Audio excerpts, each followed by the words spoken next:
chicken cordon bleu melt, made with grilled chicken, Black Forest ham, and melted cheese. Only for a limited time, and only at Subway. It's what's inside that counts. Inside your house, that is.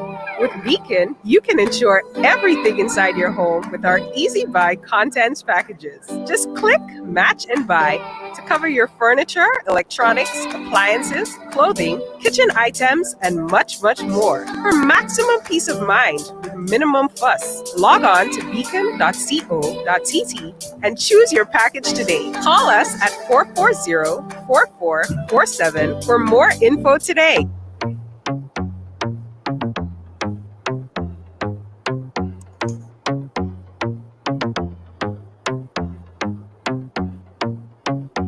Yo, Izzy, are you kidding me?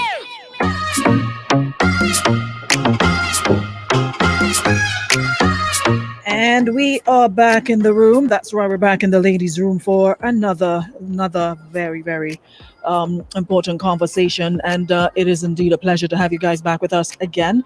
And thanks so much to our good friends at Western Union, Subway, and the Beacon Insurance for being part of our ladies' room for yet another morning. We have been having some pretty interesting guests this week. It seems as though the men have taken over the room. We started with our CEO on Monday. Yesterday we had Prime Minister Ralph Gonzalez from St. Vincent and the Grenadines. And this morning we are so happy to have the Inter-Caribbean Airways chairman and founder, Lyndon Gardner, in studio, via, of course, virtual means with us today. So for those of you just coming into the room, do so quickly and don't forget to share, because we got a very, very interesting conversation coming right up. So as soon as you're coming into the room, hit the share button and give other persons the opportunity to be part of this morning's conversation. So without any further ado, let me say special morning again. Let me do this properly. Good morning and welcome to Inter-Caribbean Airways Chairman and Founder, Lyndon Gardner. It is indeed a pleasure to have you in the ladies' room. How are you? Good morning. Thank you very much for the invitation to be here. And it's certainly my pleasure to visit with you and your audience, particularly given the upcoming services that we're going to provide in your area. Wonderful.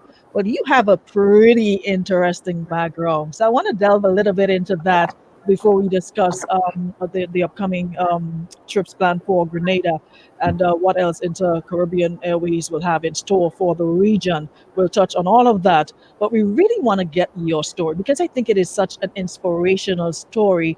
And having not so long ago, we had a program, Youth Power, with the permanent secretary in our Ministry of Youth here, and we were discussing, the issue of men and needing men to be more assertive and to take up leadership position, and a lot of young men, delving into their own businesses and not necessarily looking for employment, but being self-employed. And your story just fits so nicely with what we were discussing.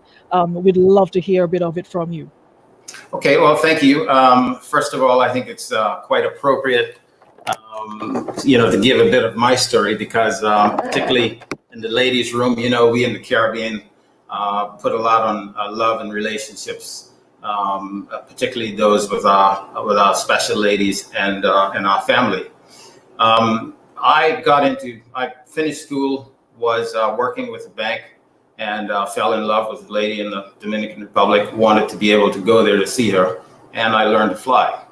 Having learned to fly, so that I can go backwards and forwards to visit her. Hold up, the things we do for love. So you basically got started.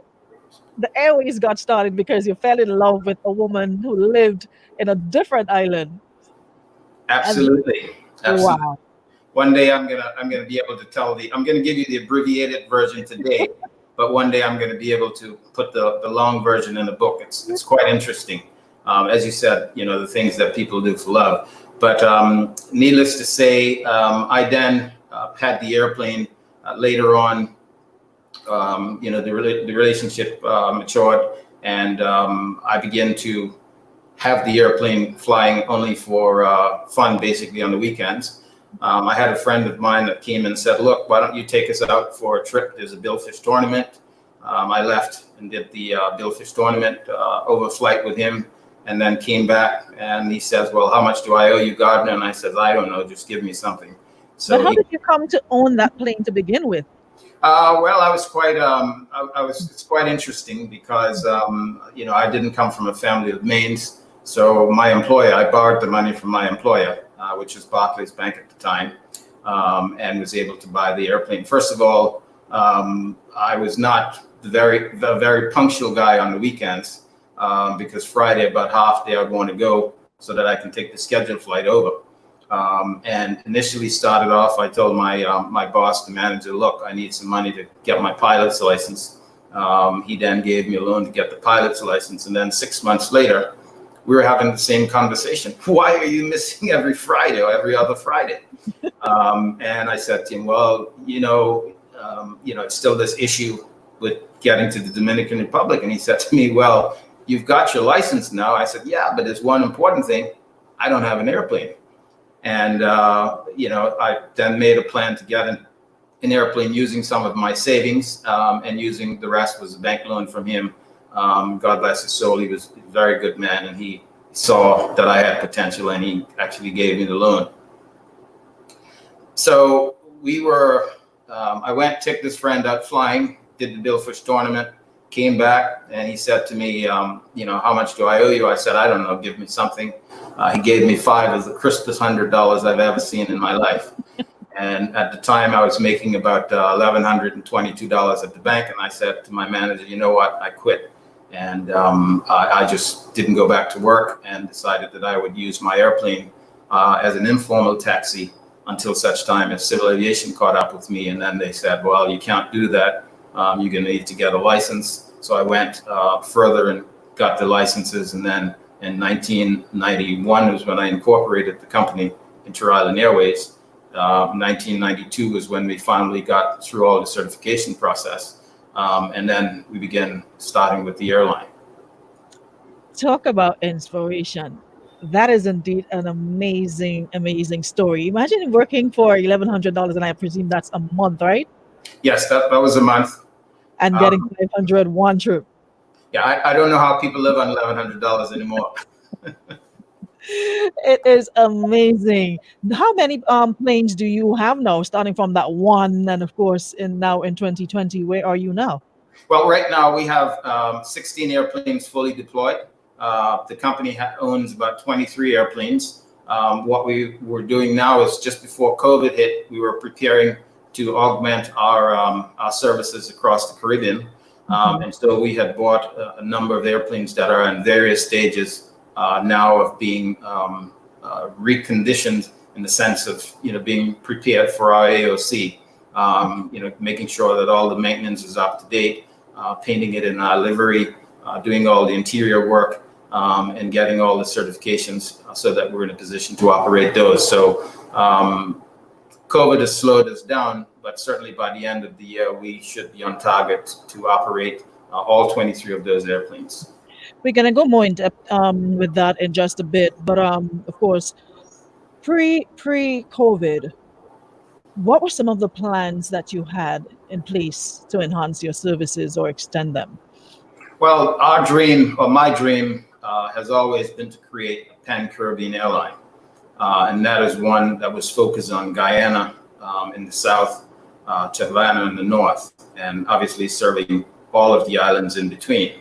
In fact, we have a business plan that had us being present or having a presence in all of the major Caribbean cities by 2025.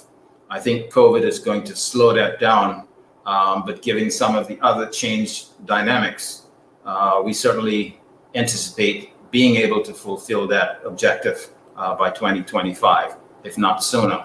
I certainly believe that people are going to continue to travel, and just by the nature of the Caribbean states, it is important that we travel. And so I certainly expect, once we all get this COVID under control, that there's going to be a reopening of the markets and the regrowth of the markets, and we will see pre-COVID numbers to come back again. So for the benefits of my viewers or listeners, and I'm seeing a couple of, we've never heard of Inter-Caribbean Airways before. What would you say about your company? Well, my company is a private company, as you already know. We're based in the Turks and Caicos, so we operate on the Turks and Caicos Air Operator Certificate. The Turks and Caicos is still a UK overseas territory, and so from a regulatory standpoint, we follow all of the rules. The UK is the state that is responsible to ICAO for the supervision and management of aviation activities in the Turks and Caicos. We have grown systematically and very, should I say, progressively over the years from 2001 when the company founded. We've had a couple of name changes. In 2003, for instance, the Turks and Caicos was on a push for development, and we changed our name to Air Turks and Caicos because we were at that stage bringing people to and from the Turks and Caicos Islands, mainly workers from neighboring islands, be it Jamaica, the Bahamas, or the Dominican Republic. We were also bringing, bankers to Turks and Caicos at that time, had a good banking and insurance business. So people were coming from, the centers of Bahamas, Cayman, and Barbados to transact business in the Turks and Caicos. That went on until about 2013. Once the crash happened in 2008, we began to look at alternative means in which we can support and continue to develop our business. We changed the name to Inter-Caribbean Airways for a number of reasons. First, our strategy was to develop more of this pan-Caribbean airline service. And so we didn't want to be stuck with a name that everyone was not able to appreciate. And certainly as Caribbean people, we see ourselves as Caribbean people. And by having the name Inter-Caribbean, it means that if I was in Grenada, Inter-Caribbean is my company, my airline. If I'm in Barbados, Inter-Caribbean, my airline. If I'm in Jamaica, Inter-Caribbean, my airline. So the name change was basically to ensure that everyone felt a part of this institution that we were developing. Wonderful. Through the years, what would you say were your biggest challenges in throughout your company? Well, the biggest challenge that I would tell you is the same challenge that most Caribbean businesses face. The number one challenge is finding the right capital at the right time. A lot of times you will find capital as you go along, but sometimes, particularly in the startup stages, when you really need the help, it's very difficult to find. And then secondly, it is some of the human resources that are really needed to develop a company, particularly one as an airline, which depends on a lot of highly skilled individuals. And I'm talking about, a pilot is a highly skilled individual, an aircraft mechanic is a highly skilled individual, a dispatcher is a highly skilled individual. Then we have people, that are in revenue projection and control. They're highly skilled individuals as well, because with all of these work positions, I'd say, there's just simply not room for error. You've got to get it right the first time. Mm-hmm. And so that has been challenging to not only find the right people, but find the right people with the right fit that goes into, the culture that you want to create for the organization. So those have been the two hardest things that, and I'll be happy to, I do peer talks. I've got one or two young entrepreneurs that I'm mentoring, and I'll be happy to share my experiences Caribbean-wide with young entrepreneurs, because I think it's important that we who have been successful share some of the experiences that we've had and how we've learned to be innovative with some of these new people to make their lives and their quest to be successful in their business area easier. I'm glad you mentioned that because that would have been my next question in terms of being innovative. A lot of businesses, small, medium, large, have found themselves having to do that now as a result of COVID-19. Now we're almost 6 months into COVID from the region standpoint. So, how or what have you had to do in terms of being innovative to keep, inter-Caribbean Airways flying and observing the protocols? Well, it is something that is still, this whole COVID situation, although we're 6 months into it, a lot is still evolving. And so, we continue to make changes in the way we do business, so that, first of all, when anyone thinks of an airline, they think about safety and security. So we are, in the forefront of all the industry pretty much, because aviation is one of the most heavily regulated industry. And so we've had to take different measures, be that from, having a program for cleaning the airplanes, having a program for ensuring that our employees perform their duties in respect of those cleaning activities adequately and also safely, because clearly we don't want to have any loss with them in terms of either being sick or something further because of this event. We've also moved to having touchless systems. Just before the COVID, we were looking at how we roll out things such as, pre-check-in or checking in at home and showing up with an electronic boarding pass. That's something that we've fully rolled out so that we can minimize the interaction between the customers and our employees, and also make the journey more easier and faster from arriving at the airport to by the time you take off. So there's a number of other areas that we've looked at. We've created more of a turnaround time in certain cities. Clearly, that's a plus because the protocols at the airports have changed, and so have the cleaning requirements for in-between flights. And by creating a longer turnaround time, it gives us the opportunity to do all of those things safely in accordance with our protocol, and also have the on-time performance that our airline is known for. Wonderful. Now, walk us through some of the islands that you fly, and of course, the other islands that you intend to bring under the Inter-Caribbean umbrella.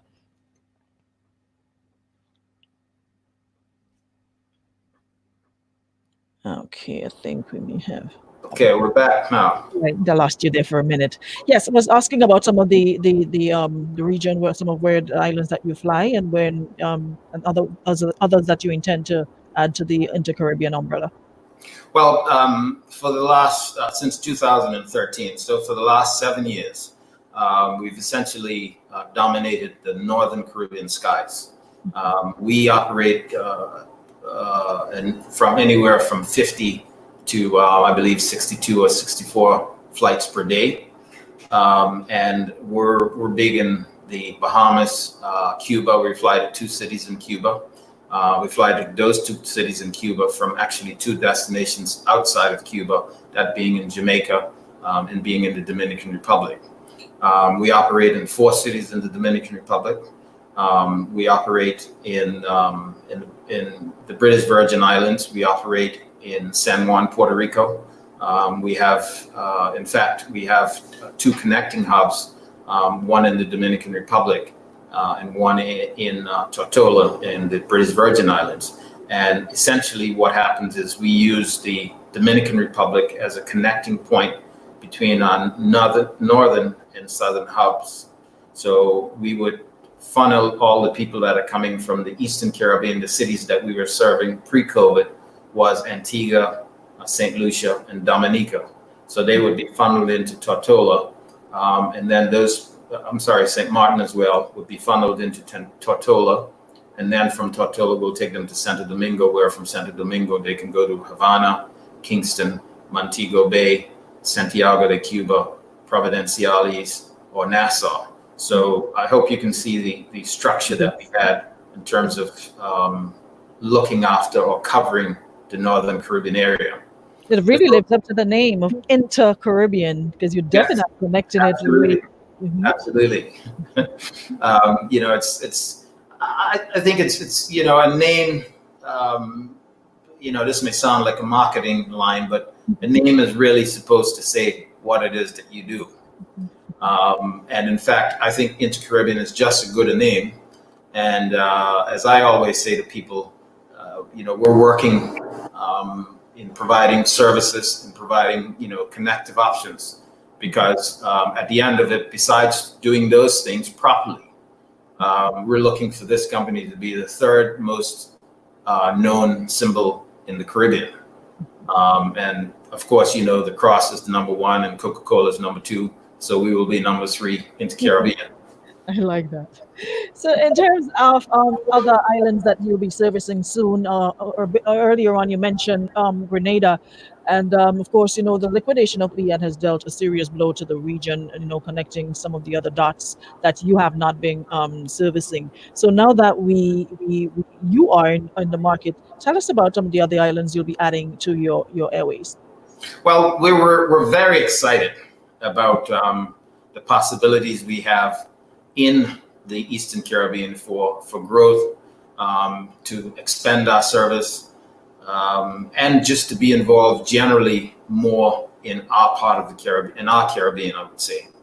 The immediate islands that we're looking to roll out services are going to be Grenada, Dominica. Obviously, this was going to be based in Barbados, but also St. Vincent and the Grenadines and St. Lucia. Later on, we intend to put on flights to Port of Spain, Trinidad, and Georgetown, Guyana. We already have a plan pre-COVID that was supposed to have gone in during the Easter that would have seen services from Tortola via Antigua down to Barbados, and also via St. Kitts down to Barbados. Those will still remain. I think the planning now for those is to be put in place around the October timeline. But as I said earlier, we are assessing all of our moves. We are assessing how well the market is going to respond and how it's going to come back and develop. And based on how well those factors come into play, then we will intend to do more in terms of offering more destinations. I think the one thing that I must say is that Inter-Caribbean is the only airline that has the ability to connect from Bridgetown, Barbados, from the 4th of August when we start, to Havana, Cuba, and vice versa in one day. Even if you went on, one of the airlines over the U.S., first of all, you spend a whole lot of time doing that. But we'll be able to take you faster, cheaper, and without actually leaving the region. That was going to be my next question, but before I get to that, in terms of Grenada, what is it looking like for Grenada? We're very excited with Grenada. We've received a tremendous amount of support from various people there. We've received a tremendous amount of support from the Ministry of Tourism. We applied for our licenses, and they were very forthright in telling us, look, this is what you need.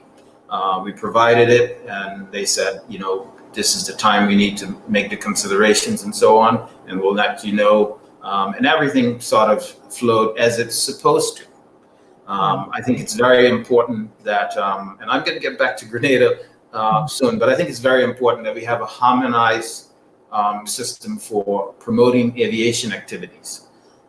It is not in anyone's interest for us to have 10 or 15 airlines just over crossing each other. It is neither in our interest to have one airline that is basically, servicing the area, because as we can see with, when Leah came to a halt, how much of an impact it had on the islands. So I think it's important that we, have enough players in the marketplace to ensure that we all maintain on our toes in terms of service and competitivity. English is not my first language, as you may not know. I don't know what my first language was. But it is important that we, have, some level of redundant service in the Caribbean area. Having said that, we're very excited about Grenada. As you know, Grenada has had some growth in the last few years. I think the government is very pro-business, which has been my experience. And I think that all augurs positive for the future development of the island. Wonderful. Now, the cost of interregional travel is something that a lot of folks, including myself, have complained about for years. And we found that at certain times of the year, it's actually cheaper to travel to the US and other parts of the world than go to another Caribbean island, which is like an hour, 2 hours, or what have you, on any given day. Will we see affordable rates of inter-Caribbean that would encourage travel? Of course, we understand the taxes, whatever, but that is what a lot of folks are concerned about. They hear everything else, but the major concern is, would it be affordable? Well, absolutely, it will be affordable. And I will say two things.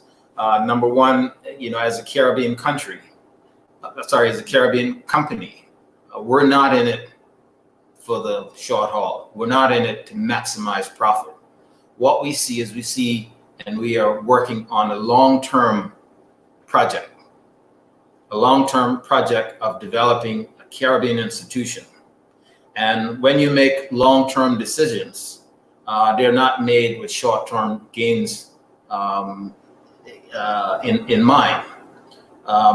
Just to give you an example of our pricing and what our methodology has been based on, try and offer more destinations, more frequency, more convenience in travel, and then you will get more passengers on board your aircraft. With more passengers on board your aircraft, the cost of the flying will go down. And so you'd be able to have a win-win situation for us as an airline and for the traveling public, because we know that the cost of a ticket is a deterrent for people traveling in the Caribbean. It may not be for some tourist that is on a multi-destination vacation, but let's face it, a lot of our travel in the Caribbean has to do with visiting friends, relatives. Someone want to go to a fete or a carnival. They want to basically travel, but they want to also have enough money when they get there to enjoy themselves. And the Inter-Caribbean model has been always, let's look at what our expenses are. Obviously, we have to cover our expenses because, I'd be very leery of any airline that's offering cheap flights below cost, because they will not be in a position to maintain the safety that's required, and sooner or later they'll be out of business. We charge reasonable rates, and I'll give you an example. When we were prospecting flights out of Tortola in 2015, myself and our CEO, we paid $500 one way between San Juan and Tortola, and it was on a 9-seat single pilot piston airplane. So, when I thought about that, I was like, this is insane. This is definitely not going to help the BVI develop their tourism product. And what you really need is something that's, first of all, priced right, flying at the right times of the day, so that you can see an increase in the passenger numbers. What we did is we ended up where today the average round trip, remember I paid $500 one way, the average round trip is no more than about $300 on the high side in the highest period. It may be just below $350 round trip. And so with those kinds of pricing, first of all, the airline has enough money to maintain itself in a proper, efficient, and safe manner. And also the customer is not gouged because, as I said before, by increasing our passenger numbers, we increase our revenue and we increase the viability of the services that we're providing. So InterCaribbean will not be going to market with, rocked up bottom prices. No, we will not be going to market with these high, unreasonable prices. Let me try and get rich in the next 2 years because I don't know what's going to happen. That's not going to happen. That's not our philosophy. It does not fit in with my ideas and my beliefs of growing a Caribbean institution. And it does not lend itself to a long-term where you have the brand loyalty that you need, particularly in this aviation business, to be successful. We want everyone owning InterCaribbean, saying, this is my airline. I feel proud to be a part of it. I feel proud to buy a ticket and support it because they're not ripping me off. They're giving me a good service. I'm being able to fly at a good time. And I'm actually contributing in what small way I can to a Caribbean institution. Mhm. Well, we are definitely looking forward. What would you attribute to your success? Well, my success is, I wouldn't say my success, but I would say our success has been or is attributed to mostly our people.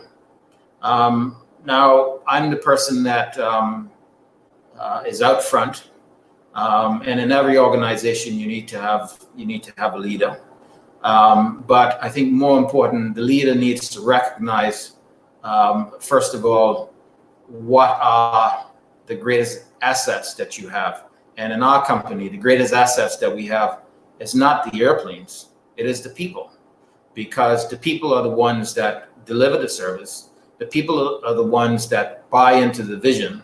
The people are the ones that ensure that the vision and the way that we want to carry out the vision is done. So those are our largest assets. Clearly, being able to have our fleet, right size fleet, has also helped in our quest of being successful, because if you've got airplanes that are too big or too expensive to operate, then you're not going to be successful.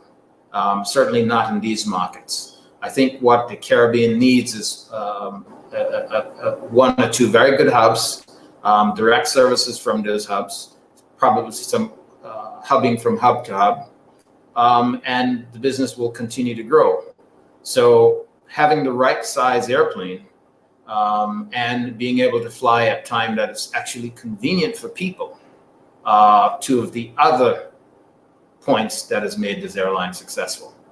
And I will say that, one of the things that has also been, and we tend to, once we get successful or we achieve a certain level of successfulness, we tend, as leaders, to take ideas and suggestions from people. And I will tell any leader out there that we don't have the patent on ideas. And sometimes some of the best ideas come from the people that do the work every day. And being able to, I have an open door policy. I go around and, with my employees, everyone knows that I'm very approachable. They can come and speak to me. They can tell me things. Not every idea you have is a great idea, but every idea that you get is worth listening to and considering. And I think a combination of those things is what has made InterCaribbean successful. How many people are employed with your company? Well, there are several entities within the group. Our company is actually the umbrella is the Inter-Island Aviation Services Group. Not only do we have InterCaribbean Airways, the airline, we have a ground handling company. We have a signature FBO, which is a private terminal at the airport. And we've been voted, I believe this is the 4th year in a row, we've been voted the best Caribbean airline. That company is called Provo Air Center. If any of you or your readers want to, or your viewers want to go and search it up on Google. We also provide aviation safety in the Turks and Caicos through a company called PAS, Professional Aviation Services And with that, we also provide fueling for aircraft, both the large jets that fly into the Turks and Caicos, and the Turks and Caicos customarily see anywhere from 5,000 to 6,000 private jets a year. And so we look after all the needs, be it fuel, catering, flight planning, crew arrangements for overnighting or transient crews. Getting back to your question, our group employs just about 450 people all together. And that 450 people is actually spread across 14 countries, the bulk of it being in the Turks and Caicos. And assigning the number to the airline is just under 300 people. Wonderful. I'm getting a couple questions here, and I just want to go refer to them quickly before we move on and then wrap up. Someone is asking about flying. When will you commence flying to Grenada or from Grenada, and what are some of the destinations you'll be going from Grenada? Well, from Grenada, we're going to fly into Barbados in the first few months of the service.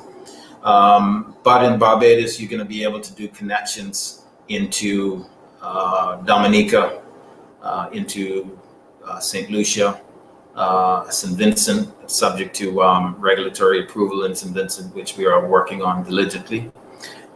It'll also be able to get into Antigua. You'll be able to get into St. Kitts. You'll be able to get into Tortola, San Juan, the Dominican Republic, and then the Northern Caribbean as well. That's Bahamas, Cuba, Turks and Caicos, Haiti. So what we're bringing, or what we're offering someone that boards a flight in Grenada is actually the entire Caribbean network. Later this year, we're installing services into Georgetown, Guyana. So that's going to be, and Port of Spain as well. So that's going to be two more cities that's added onto the list of cities that are available from Grenada. All right. I think we've asked quite a bit, but there's another one that I have. And if we were to ask frequent flyers of Inter-Caribbean Airways to rate your airline, what would they say? Well, it's in the day of technology. You have, it's kind of a bittersweet. I think most people will say, look, we flew, we had a great experience, we left on time, we were treated courteously, we got to our destination safely. These are things that happens probably 90 times out of 100 flights. But you don't see that on social media. Punctuality, how would you rate that?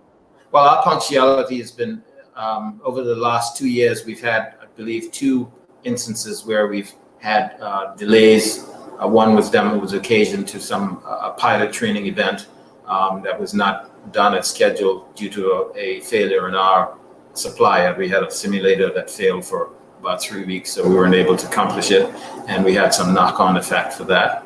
But by and large, I think we operate an on-time service, and that is a benchmark or a performance indicator that we manage. And certainly, we don't know what all the intricacies, or we know what they are, but we don't know how they will play out with this post-COVID scenario. But we're putting a lot of resources into ensuring that our on-time performance remains high. Well, we are definitely looking forward to the commencement of your service in Grenada. And as it is, folks are already asking about dates and bookings, and within the next month or two, when will you start flying to Grenada? So you wonder exact date from you. Well, we've made an announcement, I believe 2 days ago, that we'll start on the 1st. We have Grenada. We're going to have 2 daily services to Grenada.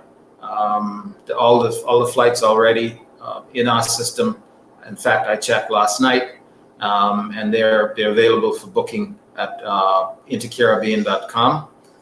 It's also available for booking at all of the travel agents. We love travel agents because not only do they sell our tickets, but they are also basically consultants, so they can give you best routing. It may be that part of your journey is not efficient to do it on Intercaribbean, but they will give you the best match for being able to do a trip efficiently. So we love them.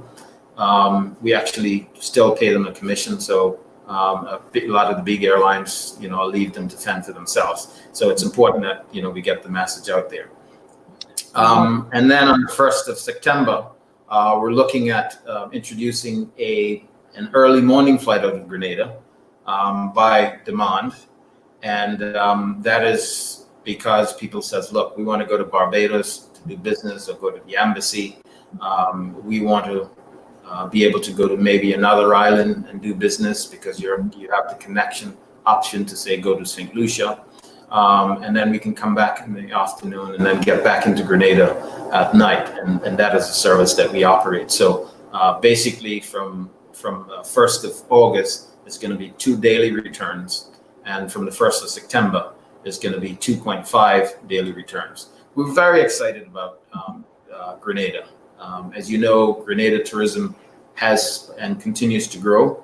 We all are a bit taken aback now with the COVID situation, but people are not going to stop traveling. And we just need to be ready for, once this COVID thing subsides and we find the right mix solution, or however you want to say it, then we can get back to our normal lives and get back to traveling. I've got one final question from my audience, and this person here is asking, has your airline ever been confused with any other in the region? Well, I hope not. We're 28 plus years. There's another airline that has a name that is similar, One Caribbean. And, I hope people don't make the mistake and confuse it.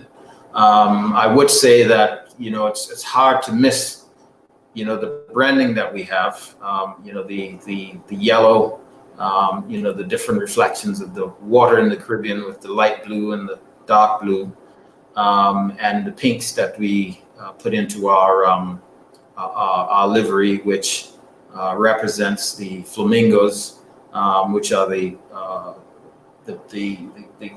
special birds of some of the islands of the Caribbean.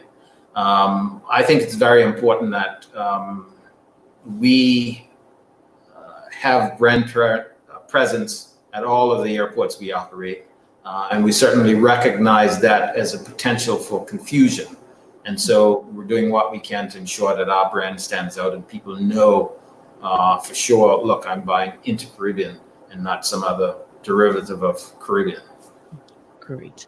All right. Well, we're getting ready to wrap up this morning's ladies' room. So any final words before we go? The final words I would like to say, I'm very pleased with where we are today. When I started the airline in 1991, that's 28 and a half years ago, I had not envisioned that we would be at this stage. I want to thank not only my great team of employees for their commitment. I also want to thank the Caribbean people for continuing to support our business. I want to thank the various governments of the Caribbean for having confidence in our ability to perform and issuing the necessary licenses. I want to thank the travel agents and some of the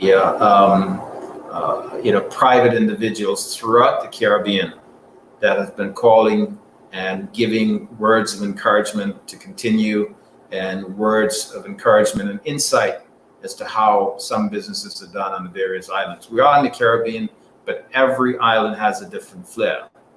And so I think those things has been very instrumental. As it relates to Grenada, there's a company, Spice Island, that has done a tremendous amount of, should I say, work in encouraging us to come to the region. And they've been very supportive in providing, certain pointers as to, how to have the best market penetration. Of course, we've got an arrangement with a firm there that helps, that is going to and is and will continue to assist us with our entire Caribbean penetration program. I look forward to serving the peoples of this Caribbean, first of all, safely, second of all, with pride, and third of all, on a long-term basis. So that, I think a lot of times we tend to think that something's no good if it comes from among us. Mm-hmm. We are just as good as anybody else. You may need to tell me when to shut up, but but we're good as anybody else, and we can provide the service just as good as anybody else. We've got brains, we can think. We've got the best pilots in the region. We've got the best of everything in the region. We just need to be able to offer our own people the opportunity and for their career and their personal growth. And I think it's a win-win situation for all of us in this region. I do believe that as well. Well, we welcome you to Grenada, and of course, we look forward to your service. And I hope soon as you take to the skies and start we start patronizing your business, we can have another conversation. To bring us up to speed as to where you are in terms of Grenada and other parts of the regions where you will be flying. So we'll definitely love to speak with you again regarding that soon as we start the process here. So thank you so very much, Mr. Gardiner, for checking in with us this morning inside the ladies' room, and we look forward to hearing and seeing you again. Thank you very much for having me. It's been my pleasure to be here with you. Thank you. You are so welcome. And that, folks, concludes our program this morning inside the room, the ladies' room. We'll be back with another one tomorrow, and we are keeping it local. Tomorrow we'll have Wayne Waggy T Redhead inside the room. So like I said, it has definitely been a men's week in the ladies' room. So looking forward to having him here for another interactive segment. Thank you so much, everybody, for checking in as always and following along with the conversation and of course the questions. Appreciate that. All right. So we'll catch you again tomorrow, same time for another show right here on Power.